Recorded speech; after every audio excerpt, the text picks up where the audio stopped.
Imagine a world where a disease, one that once brought severe wasting and, frankly, a terrifyingly short prognosis, is now. Well, for many people, it's a manageable chronic condition. Right. But here's the really fascinating twist. The very treatments, the ones that extended lifespans, they've actually introduced a whole new set of complex health challenges. Mm-hmm. So how exactly do people navigate this evolving and often surprising landscape? It's a critical question. That's our mission today. This deep dive, it's all about giving you a shortcut to understanding this multifaceted health journey for people living with HIV, specifically in the era of modern antiretroviral therapy, or RT. Yeah, RT changed everything. It really did. We've dug deep into the material for you today. Everything from scientific papers to, real-world program examples to truly get a handle on how vital nutrition, lifestyle, and psychosocial support have become. They're absolutely key now. Our goal is really to highlight the holistic approach that's now critical for optimal health outcomes. We'll unpack how the focus shifted from just mere survival to, well, truly thriving. Thriving, exactly, not just surviving. And we'll examine the unexpected complexities and maybe some surprising interventions that are making a real difference. It's such a profound shift, isn't it? I mean, if you think back, recall the early days of the HIV/AIDS epidemic, the 1980s, 90s, the level of concern was just incredibly high. Oh, absolutely. There was no cure, no effective therapy, and we frequently saw, severe wasting, profound nutritional deficiencies. It was a truly terrifying time. It really was. And then, well, like you said, everything changed with the ART revolution. Indeed. The advent of antiretroviral therapy, it just dramatically extended lifespans for people living with HIV. It delayed or even prevented that severe wasting we talked about, and globally greatly decreased AIDS-related deaths. That's incredible progress. It is. To give you some context, by 2012, there were about 35.3 million people living with HIV globally. But, and this is key, the number of AIDS-related deaths had actually decreased significantly since 2001. Wow. So more people living with HIV, but fewer dying from AIDS. Precisely. Despite the rise in overall prevalence, that just shows you the power of these therapies. But as we hinted, the story doesn't end there. Because while RT was absolutely life-saving, it presented this fascinating new set of challenges. The side effects of success, you could call them. Exactly. This transformation from a near certain death sentence to a chronic condition, it reveals this new frontier in medicine.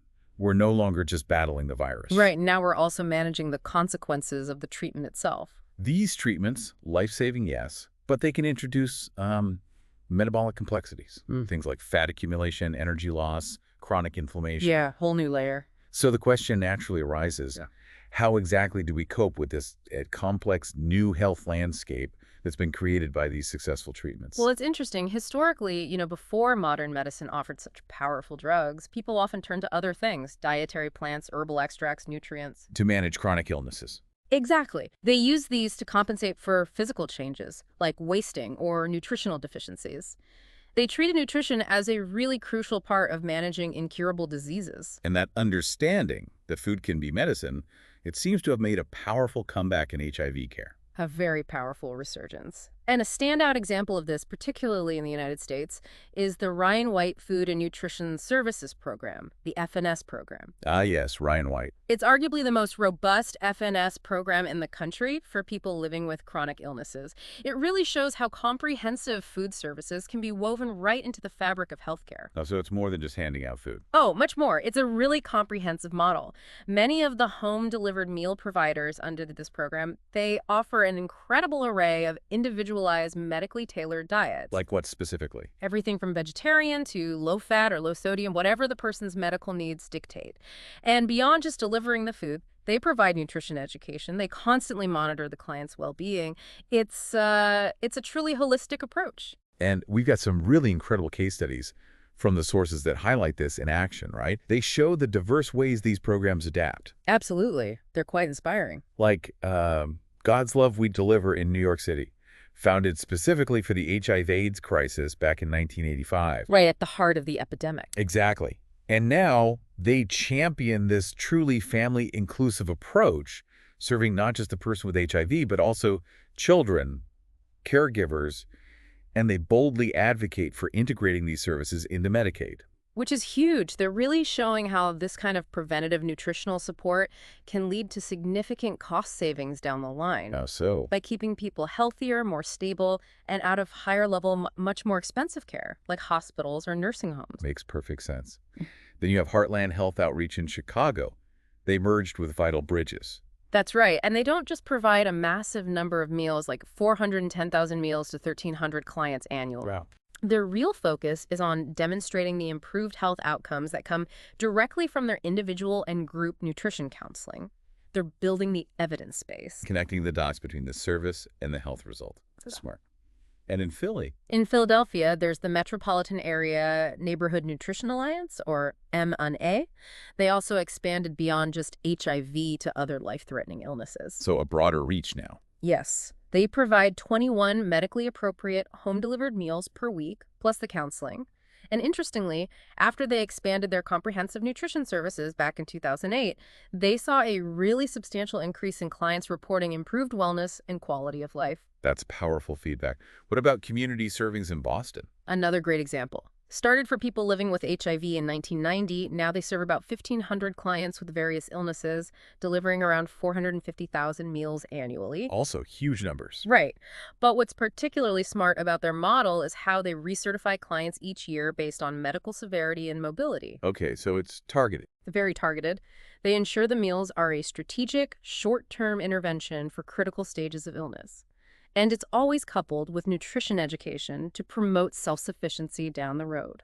That seems crucial to empowering people. These programs, they aren't just delivering meals, are they? They're pioneering this model where food is precisely integrated into the healthcare continuum. Exactly. Proving that proactive nutritional support can be a powerful preventative measure, not just a reactive one. That feels like a paradigm shift for chronic illness management generally, not just HIV. It really does. And it speaks to their adaptability and vision. Take Movable Feast in Baltimore. Starting in 2010, they began accepting Medicaid reimbursement for nutritional counseling and home-delivered meals. Is that controversial? Well, the source mentions it required some soul-searching about their core mission, moving towards reimbursement models, but ultimately it broadened their reach significantly, while crucially ensuring that individual clients never have to pay out of pocket. Finding that balance. And Project Open Hand in San Francisco. They offer different service options, which is interesting. About 80% of their HIV clients actually use a grocery service model, which provides about a third of their nutritional needs. So they supplement it themselves. Right. And they also provide meals in various forms, hot, frozen 7-packs, with options for specific dietary needs like bland, low-fat, or vegetarian. Flexibility seems key there. It's just remarkable how these organizations are leading the way. And it's interesting that despite FNS, these food nutrition services not being fully incorporated into the Affordable Care Act. Yeah, that's a gap. These agencies are still leveraging ACA incentives and Medicaid expansion to broaden their services. It really shows that much of the innovation is still happening at the state and local level. Absolutely.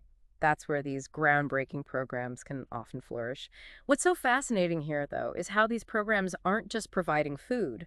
They're demonstrating, really proving, that structured nutritional support is a critical component of comprehensive healthcare. Especially for chronic illnesses like HIV. Yes, it's a proactive approach, not just reactive, addressing needs before they become crises. Exactly. And beyond just that general nutritional support, the sources we looked at reveal this remarkable precision. How nutrition can be tailored to counter the specific biological effects of HIV and its treatments. That's where it gets really interesting at the micro level. Let's maybe start with vitamin D. It's known for bones, but it's so much more than that, isn't it? Oh, absolutely. Vitamin D deficiency, it's a common nutritional issue globally, we know that. Right. But people living with HIV are at an increased risk. Why is that? Well, it's due to several factors. Less sunlight exposure, maybe low dietary intake, use of sunscreen, older age, but also certain drugs used in HIV treatment. Some components, yeah. Some components, yes, like tenofovir or medications that are what we call P450 metabolism inducers. They basically speed up how your body processes other substances, including vitamin D. Okay. And also obesity and metabolic syndrome, which are unfortunately more common in this population. They also correlate strongly with lower vitamin D levels and even poorer HIV control. And its impact goes far beyond just maintaining calcium and phosphorus for bone health, right? You mentioned immune effects. Yes, significant immunomodulatory effects. Vitamin D influences key immune cells, T cells, macrophages, dendritic cells. It can potentially limit excessive inflammation and tissue damage. Which is huge in HIV. Exactly. It even increases antimicrobial proteins like defensins, which help fight off infections. So should everyone just start taking high doses? Well, it's not quite that simple. While multiple studies do show a link between low vitamin D and, say, respiratory infections, the big randomized controlled trials on supplementation haven't shown consistent benefits for preventing things like colds or flu. Ah, okay. Prevention is tricky. Right. But for people living with HIV who do have documented osteopenia or osteoporosis and low vitamin D levels, then yes, replacement therapy can proceed as usual, and it definitely can help protect bone structure. But there's a caution. There is. A note of caution for those with what are called granulomatous diseases, conditions like TB or sarcoidosis, where the body forms these inflammatory cell clusters. In those cases, a lower target for vitamin D levels is often recommended, say, above 20 ngml instead of the usual 30 ngml goal, Why lower? because there's a potential risk of hypercalcemia, too much calcium in the blood, in those specific conditions if levels get too high. So careful monitoring is needed. Okay, that makes sense. So beyond vitamin D, another really prevalent metabolic challenge we see is dyslipidemia. That's abnormal blood lipid levels. That's right. High triglycerides, low HDL, the good cholesterol, or high LDL, the bad cholesterol. It's very common in people living with HIV. And what drives that? Is it the virus or the treatment? It's actually both. The HIV infection itself can cause it, partly due to inflammatory markers like TNF and IFN, which alter lipid levels, but especially ART contributes. Which types of art? Particularly the protease inhibitors, or PIs. That's a key class of antiretroviral drugs. PIs can inhibit fat cell differentiation and actually stimulate fat breakdown in ways that mess with lipid profiles.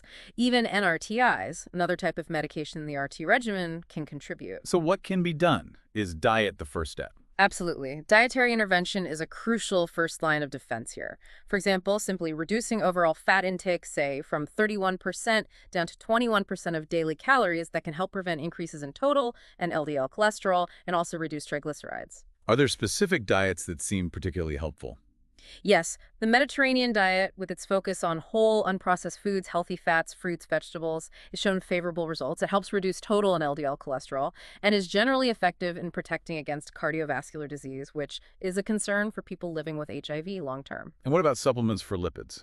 Beyond broad dietary changes, specific supplements can definitely help. Omega-3 fatty acids, like you get from fish oil, taking about 4 grams a day can significantly reduce high triglyceride levels, especially for those whose levels are really up there, over 300 mg/dl. Okay. Anything else?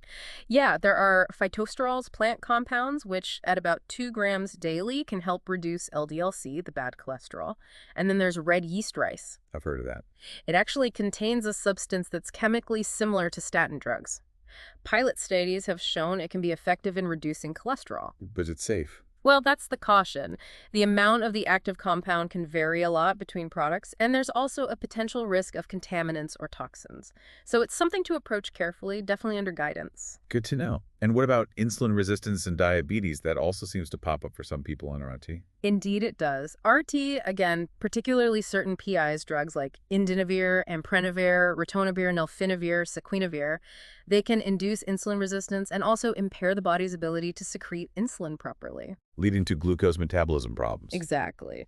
And NRTIs can also contribute to insulin resistance. The good news, though, is that the management of diabetes in people living with HIV should pretty much follow the general principles. Meaning lifestyle first. Lifestyle management, yes. Diet and physical activity are the primary treatments, the foundation. It really is remarkable, isn't it, how precisely nutrition can be leveraged here. We're not just talking general healthy eating. No, not at all. We're talking about tailoring interventions to specifically counter the biological effects of the virus and its treatments. Exactly right.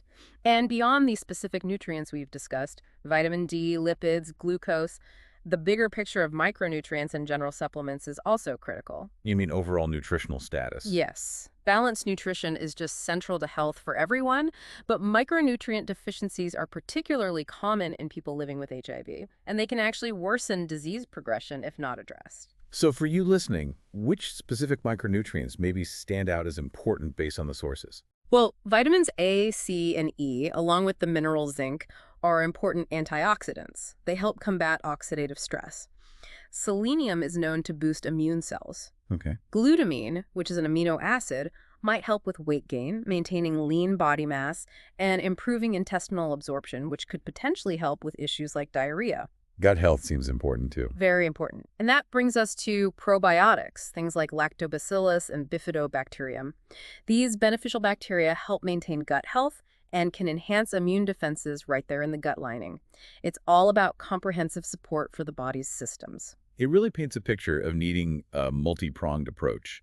But health, as we know, isn't just about what we eat. Equally vital are our lifestyle choices, and maybe even more importantly, the support systems around us. Absolutely crucial. Let's start with physical activity. What are the benefits of regular exercise for people living with HIV? Oh, the benefits are immense. Exercise improves quality of life, definitely. Right? Cardiorespiratory endurance, muscle strength. It helps prevent osteoporosis, control diabetes, dyslipidemia, overweight, all those metabolic issues we just talked about. Any mental health benefits? Yes, definitely. It can also temporarily improve the immune system, and it's great for reducing stress and depression. Are there challenges or precautions, though? There can be. People living with HIV may sometimes have lower aerobic capacity or certain functional limitations, so exercise really needs to be individualized. Tailored to the person. Exactly. Based on their fitness level, their stage of disease, any side effects from art they might be experiencing. Often, moderate intensity activities are preferred. Why moderate? Mostly because adherence rates tend to be higher, people stick with it more. And interestingly, the sources mention that the actual pleasure someone experiences during physical activity can significantly influence whether they keep doing it. Finding something you enjoy makes sense. Beyond the physical, though, mental health and well-being are just paramount. The sources highlighted some pretty concerning statistics about depression. Yes, alarmingly common. Depressive disorders affect somewhere between 20% and 72% of people living with HIV, depending on the study and population. 72%, that's incredibly high. It is. And what's worse is that it often goes unrecognized because the symptoms, fatigue, appetite changes, sleep problems can mimic HIV-related issues or art side effects. So it gets missed. Easily missed. Anxiety and fatigue are also very prevalent. What contributes to this high level of distress? It's multifactorial. Stress is a big one, especially as one source noted, for women who are caregivers trying to balance demanding family needs with their own health management. That's a heavy burden. Huge. Also, high rates of unemployment. One source cited 67% being out of work post-diagnosis. Substance abuse is another factor. For example, crack users were found to be less adherent to art. And then, profoundly, there's stigmatization. Ah, stigma. That looms large. What about interventions? What helps? Well, standard psychological therapies, particularly cognitive behavioral therapy, CBT, are known to be effective for mood disorders. CBT, okay. Interestingly, one source also reported that marijuana use for symptom management was perceived by some patients to have similar efficacy to standard antidepressants for managing their depression and anxiety. That's an interesting finding. It is. And family-focused interventions can also be really helpful, assisting with things like disclosure decisions, who to tell, when, how, and building coping skills for the whole family unit. That brings us right back to stigmatization and disclosure. It sounds like the fear around that is really powerful. Incredibly powerful. The fear of stigmatization and discrimination strongly influences who people tell about their status. And maintaining that secrecy, while understandable, is associated with poorer mental health outcomes and less social support. It can also negatively impact how the whole family copes. The human cost of that stigma must be immense. It's profoundly evident in some of the personal stories included in the sources, like Mr. B, described as a gay Muslim man. His deepest fear was the possibility of having to return to his home country, fearing persecution for both his sexual orientation and his HIV status. Wow. He felt this intense pressure to somehow repair the perceived damage to his family's honor, and this led to severe depression, even suicidal thoughts. These aren't just abstract points, they're stark reminders of the pervasive, destructive power of social stigma. It undermines everything else. It really can. Similarly, there was Mrs. A young woman who had experienced multiple traumas. She faced these ongoing difficulties with loneliness, insecure immigration status, social isolation, compounded by repeated attacks. It just highlights the immense psychological toll. It sounds like community and maybe spiritual factors could also play a role in this broader picture then. Yeah. How does something like religiosity fit in? That's an interesting angle the sources touched on. Religiosity, it seems, can serve as a framework, particularly for preventing HIV transmission in some communities. And so, By instilling perhaps a fear of divine punishment or a sense of shame for engaging in forbidden acts. It often encourages abstinence before marriage, faithfulness within marriage, avoiding risky behaviors like alcohol and drugs, and even promoting certain standards of dress. and the community reinforces this. Yes, religious leaders and the community structures themselves can support these behaviors. They foster self-control and encourage people to stay busy with religious functions, potentially reducing opportunities for risky behavior. So when we connect all these pieces, Mm. nutrition, exercise, mental health, stigma, community, Yeah, when we zoom out. it becomes so clear that successful long-term HIV management extends far, far beyond just the medication. Absolutely. It's really a holistic battle. It engages the body, the mind, the community, Yeah. and it has to keep evolving to meet challenges at every stage of life. Precisely. And that brings us naturally to special considerations for children living with HIV. Now, in well-resourced settings, things have improved dramatically, right? Vastly improved, yes. Early diagnosis and access to ART have completely changed the clinical outcomes for children compared to the early days. But we should remember those early days. We should. Back in the 1980s, failure to thrive and severe wasting were tragically common in children with HIV. This was often caused by a combination of poor intake, malabsorption due to gut issues, and chronic diarrhea. The gut seems particularly affected. Yes, the intestine is actually a primary target for HIV. The virus causes a significant depletion of those crucial CD4 plus T lymphocytes right there in the gut tissue. And that damages the gut lining. Exactly. It impairs the integrity and permeability of the gut wall. This can lead to increased bacterial translocation, basically. Bacteria leaking from the gut into the bloodstream, which fuels chronic inflammation and immune activation throughout the body. So for the youngest among us facing these challenges today, what does this all mean? It really underscores the critical need for a lifespan approach to care, doesn't it? It absolutely does. All infants, children, and adolescents living with HIV require comprehensive nutritional services in addition to their RT. It's not an optional add-on. Because malnutrition is still a risk. Very much so. Malnutrition is both a cause and an effect of HIV infection in children. It can be worsened by opportunistic infections, which are more likely if the immune system is weak, and also by the side effects of treatment itself. It remains a significant predictor of faster disease progression in kids. And do children on RT also experience those metabolic complications we discussed earlier in adults? Yes, unfortunately they can. Children on RT can develop altered body composition, lipid abnormalities. The prevalence of dyslipidemia in kids on RT is estimated between 20% and 50%. Wow, up to half. Potentially, yes. And they can also develop abnormal glucose metabolism. This was particularly associated with some of the first-generation NRTIs and PIs, though newer regimens may have better profiles. Okay, and one last really complex issue for infants, breastfeeding. Where do things stand with that? It remains a very nuanced topic, especially globally. The benefits of breastfeeding are significant optimal nutrition, immune protection, reduced rates of other infections, and mortality, especially in regions where access to clean water and safe formula preparation is a challenge. But there's the transmission risk. There is. However, RT taken by the mother dramatically reduces the risk of mother-to-child transmission through breast milk.